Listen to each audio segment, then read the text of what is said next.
Hello, everyone. Welcome to Sisterhood TV and are your masculine and feminine energies balanced? If not, we're going to go over everything today. Okay, we're going to do a little snippet of um, the other week where we did our feminine energy, right? Or masculine energy, sorry. And then last week we did our feminine energy. Okay, so today we're going to do both energies and why it's so important to have these energies in balance. Okay. Um, so, for those of you who are just joining on, there is a link above that says StreamYard for Facebook. So, if you can click on that and then come on back, that way I can see who's here and who's commenting. Okay. And if you guys want any of these replays, put hashtag replay in the comments and I can get those to you too. Okay. And for those of you who don't know me, my name is Angie Langley, and I'm a happiness expert specializing in intuitive healing, energy healing, and trauma healing. And you know how dynamic women are leaders in their field, but sometimes they get knocked down by a trigger or trauma or what the hell ever, and they just can't seem to get beyond it. I show them how to rise so they can take back control of their life again. So if this is you or someone you know, this is where you need to be. Okay. So masculine and feminine energies. Now I've got some slides here so that you guys don't have to look at my pencil drawings. Okay. But why is it so important to have these balanced, right? It's to help you be goal oriented, yet you're sorry, I got my notes here.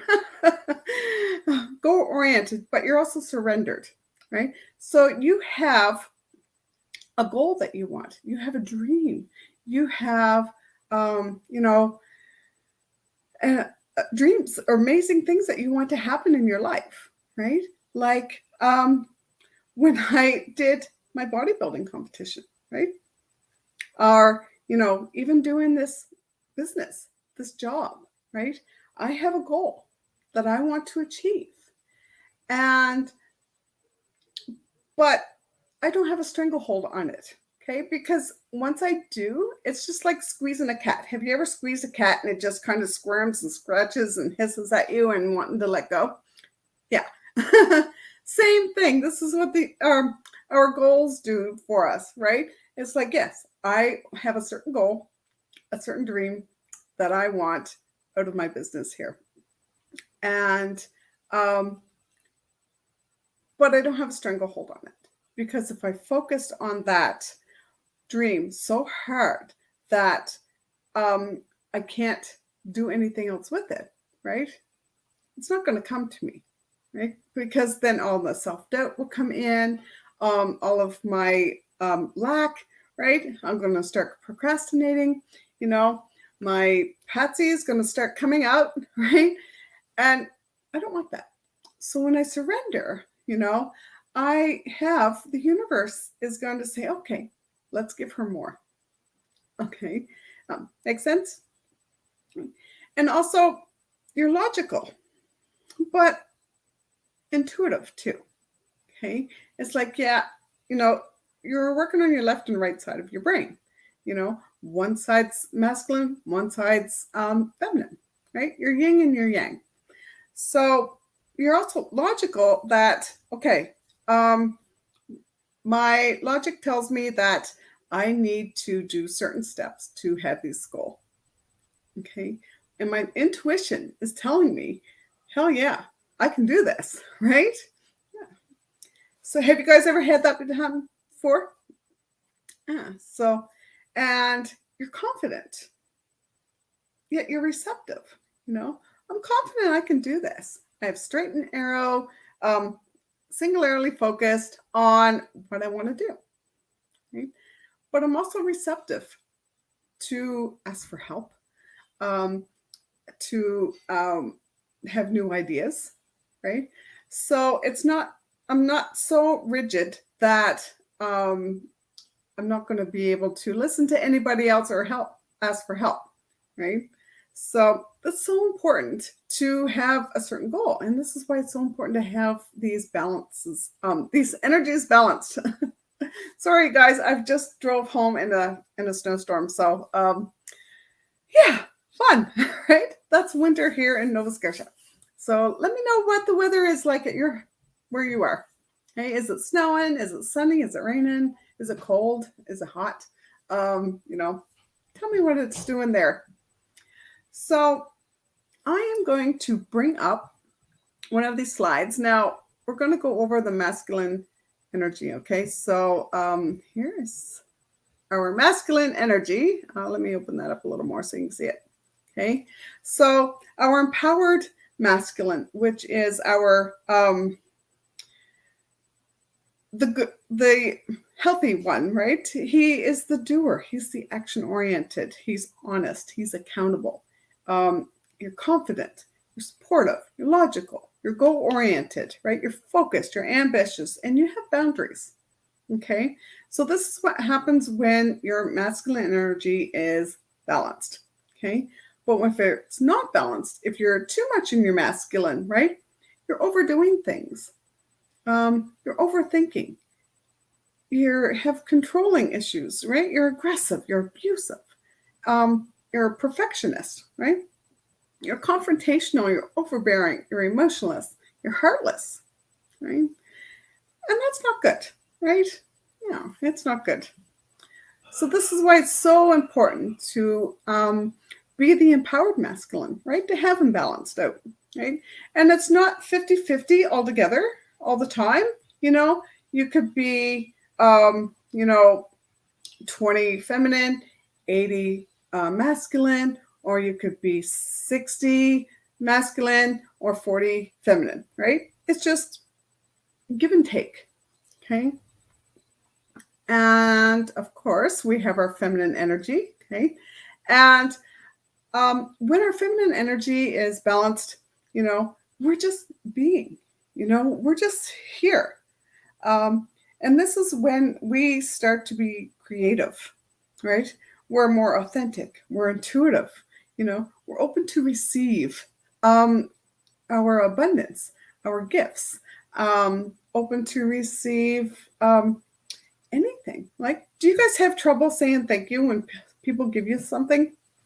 Yeah, I used to until I learned that, once you start saying thank you and open to receive it, not only does it make you feel good, it also gives, that's the giver, feel good too, right? Yeah.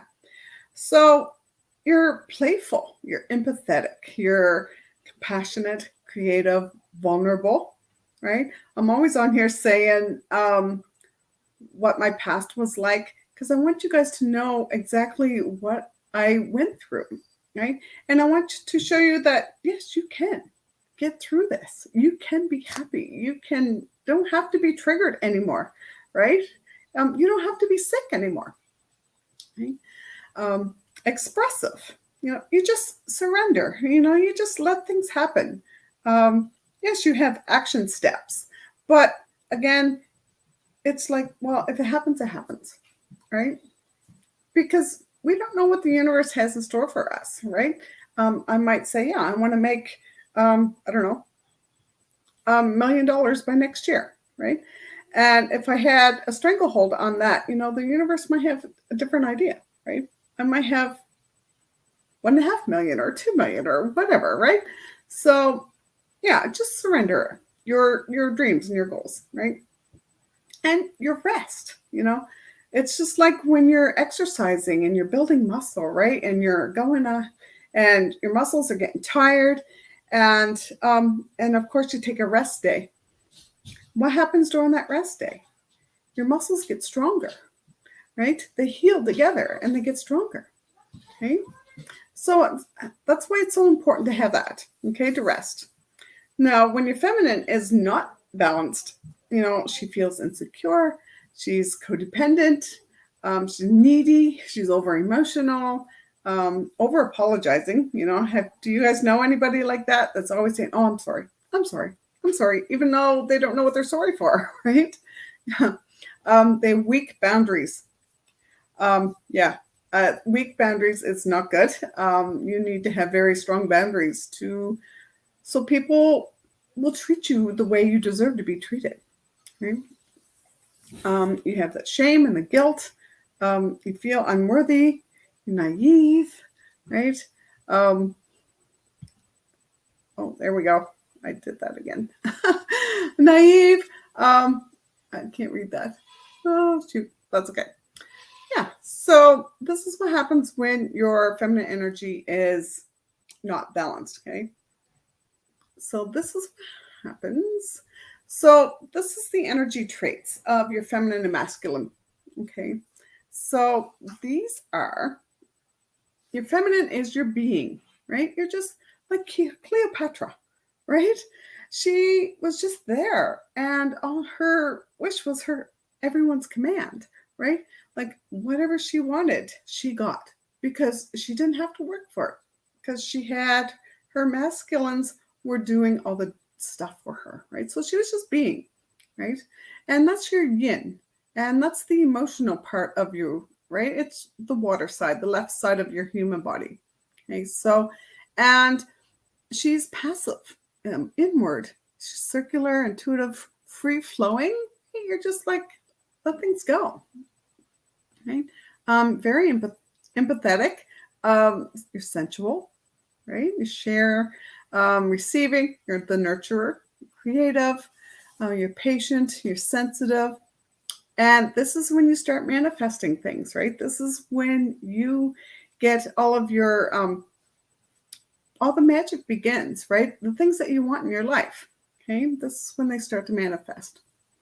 Your ease, kindness, emotional, unconditional love, not only for your partner or your kids, but for you and your life, right? And you just surrender. You just let things be. Okay? But when they're imbalanced, right, they're neediness, powerless, codependent, withholding, oversensitive, lack of direction, right? A lot of us who have had trauma in our life, we're just so unfocused. Like we don't know what we want. And we, and that just makes our masculine keep doing everything. But he doesn't know what he's doing, right? So, of course, the masculine is the fire. He's the passion. He's the right side of your human body, right? He's the active person. He is the outward, the linear, the giving, the freedom, the direction. He's strong. He's driven. He's independent. He's disciplined. Right? So this is what your energies, this is how you should be when you are balanced. Okay. But when your masculine is imbalanced, right, you criticize, you're aggressive, you're competitive, you have abuse of power, you're confrontational, right? So if you guys feel like you're feeling these things, there's a bit imbalance there somewhere, okay? So let's see, we got one more. There we go. So ways to tap into your masculine energy, okay? And so when you feel like, your energies are kind of a little off, right? Or you're feeling irritable or kind of needy or just, you guys know, right? You'll know. So ways to tap into your masculine energy is to take action, right? I have a list of things that I always do every day. I list them off and then I take action. And when I'm done that certain task, I cross it off. Okay. So I have lists everywhere. Conquer your fears. This is a huge one. And, when I was a teenager, my uncle thought that I could swim. And he thought, oh, we were playing around. So he pushed me in the pool, in the deep end of the pool. And of course, I didn't know how to swim. And what did I do? I sunk down to the bottom of the pool. And I'm thinking, oh God, I can't drown here. There's kids here. They'll see me. So the pool luckily was only 8 feet deep. And when my feet touched the bottom, I pushed myself back up. And just as I broke water, my uncle was just about ready to jump in and get me. And I don't know who was more scared, me or him, but I didn't get in water again. I was petrified of water um, for over 30 years. And it took me that long to embrace that fear and to go take swimming lessons. And I was like, I had to get over that fear. That was one of the things that was holding me back. Right? And so I went and I signed up, paid for my lessons. And when I got there to the pool, I was petrified. I kept making excuses not to go in. I went and bought the biggest one-piece bathing suit to make sure that everything was covered up, and that was a whole different fear right there, right? Because I didn't have very much confidence in my body, right? You have 3 kids, and I wasn't secure in it. But I did. I got into my bathing suit. I went in, and I stood at the edge of the pool, and I was like, "Oh, that looks cold." Right? My Patsy's like, "You're gonna drown. What if you drown? Like people are gonna laugh at you. You look fat in this bathing suit, right?" And but you know what? I got in and I was like, look, I paid for these lessons. I need to do this, right? Because in the last month before I actually signed up for these lessons, I just had this push, and I know it was from my grandmother from the other side of the veil here. I know she pushed me into doing these swimming lessons, and I get into the pool, and I almost had a panic attack.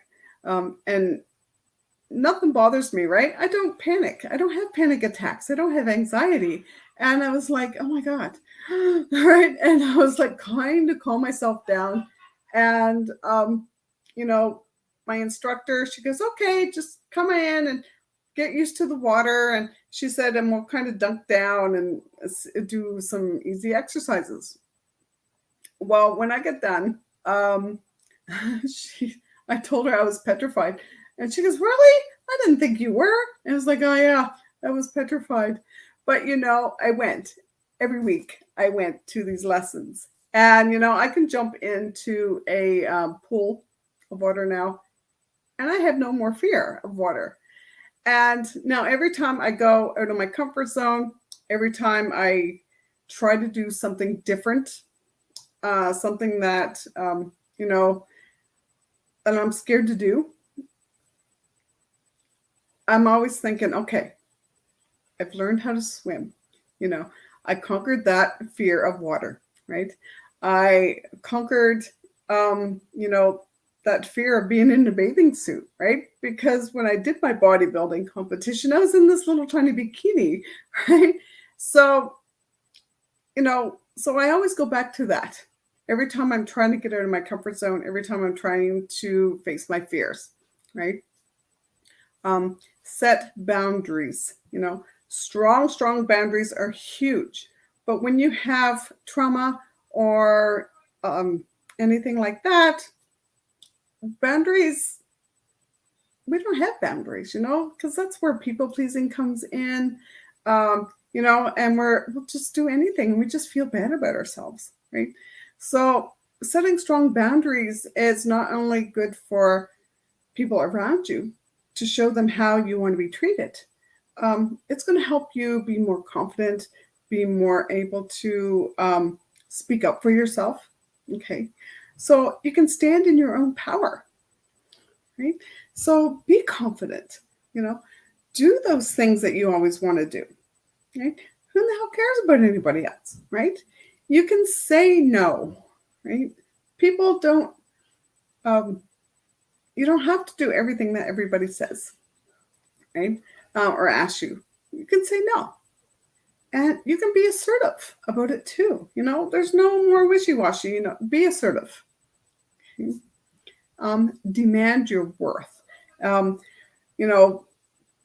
trauma, you don't feel worthy, right? So, and having all this abuse and loss and I know I didn't feel worthy, but now I demand my worth. I am worthy, and I give. Not only do I give my time, I just help people, just talking to them, right?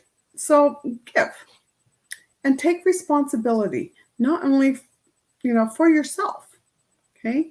So if you need that time, if you need that downtime, you need to do that self-care, you need to de-stress, take responsibility for yourself, your own health. Okay. Because you are the most important person in your life. Okay? So ways to tap into your feminine energy is to be vulnerable. Okay? And I don't mean, just spilling your guts out and talking and crying all the time.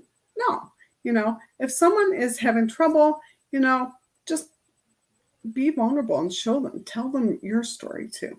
Okay.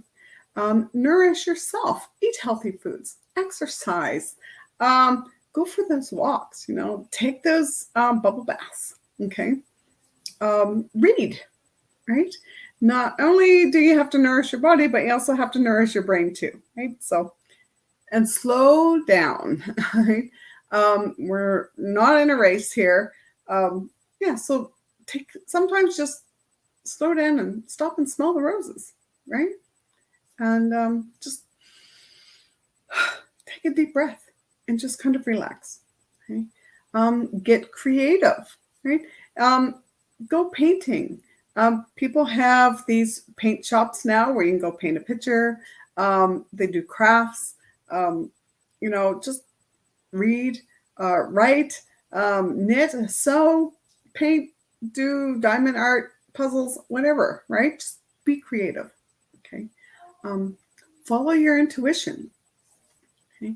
So if something feels off, or you have a thought in your head that's like, oh no, don't go there, and it tells you to go another way, go that other way. Okay. Because your intuition is telling you something, right? So follow it. Because if you follow your heart, nothing can go wrong, right? And surrender that chokehold, right? Surrender to the universe and let the universe give you everything that you want and more. Okay. And to be open to receive that, right? So saying thank you to anyone who has opened the door for you, giving you a gift, or even saying a compliment, right? Just say thank you and to be open to receive. Okay. And practice compassion. When people have issues or trouble or anything like that, just be compassionate. Feel their needs, feel their emotions there too.